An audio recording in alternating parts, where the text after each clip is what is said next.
Hi everyone, in front of me I've got HMD Pulse Plus, and let me share with you how to enable the night light or eye comfort mode. So start with opening the settings, and here in this general list, of course, we have to scroll and find display.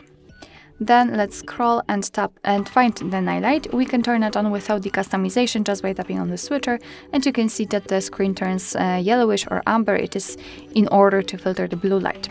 We can also customize it. Just tap on this night light, and as you can see, we've got the switcher. Thanks to it, we can change the intensity.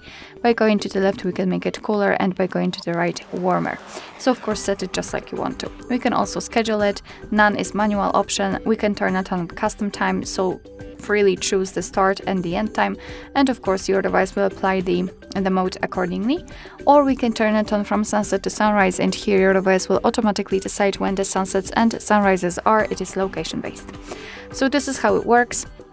And if you want to have much faster access to this option, simply unroll the top bar. Let's unroll it fully to find the proper option.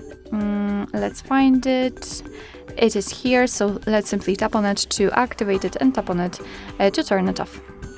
Alright, so that will be all. Thank you so much for watching. I hope that this video was helpful, and if it was, please hit the subscribe button and leave the thumbs up.